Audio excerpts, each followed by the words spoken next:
Sometimes when you want to make change in your life, or if you want something that you just don't have yet, and you learn about the law of attraction and you realize, okay, I need to get to that feeling point, that vibrational frequency, to feel as if, so on and so forth. Nothing new, right?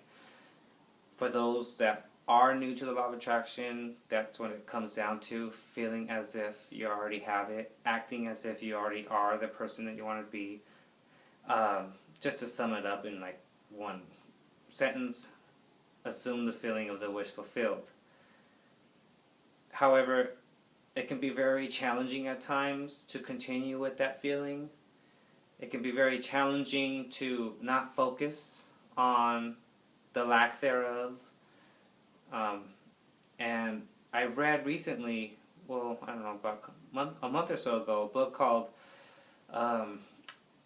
The Power of Habit by Charles Duhigg, and he says something very interesting, and I believe it's true. He said that when you use your willpower, when you're trying to get yourself to visualize and to feel as if consistently, it's like a muscle.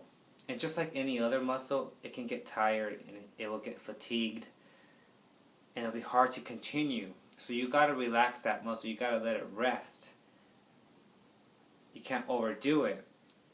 That's why it can be really hard to stay motivated to go to the gym or just to stick with a diet. You can get really motivated at first, but to continue on with that, it can be really difficult because we're using our willpower to the point we just wear ourselves out. And the same thing can happen with applying the law of attraction. And so this technique that I learned from reading a book called Practical Metaphysics by Shawn Moss, I feel like can really help sustain the motivation. In the book Practical Metaphysics, he says something very, very simple, but it's just something that we just don't do. And he said that when you write down your goals, when you just simply write down your goals, it's the beginning, it's the first evidence of manifestation. It's the first evidence of the manifestation of your desires. He compares it to planting a seed in the ground and seeing its first tiny little leaves sprouting out from the ground. When you have an idea of something, a thought, it's like planting a seed in the ground. But when you write down that goal, when you write down that idea, when you write down that thought, it's not only like planting a seed in the ground, but it's like seeing the tiny little leaves already sprouting out. So it's like when you've already seen some sort of evidence of manifestation, no matter how small it may seem, it can really be a motivating factor for you to continue on with it because you've already seen some sort of evidence. And he said that it's a common adage that successful people write their goals down.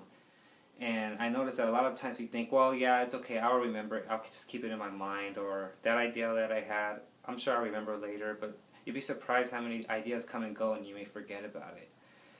And when you write it down, it not only, I believe when you write down your goals, it's like allows you just to relax and just to go about your day and not have to worry that you're going to forget or the idea or the plans or the goals. You know that it's there in your notebook or your app and your phone or whatever you choose to use. So I know it sounds very simple, but it's true. How often do we really actually write things down? Thank you for watching. Please like, please share, and please subscribe. Thank you.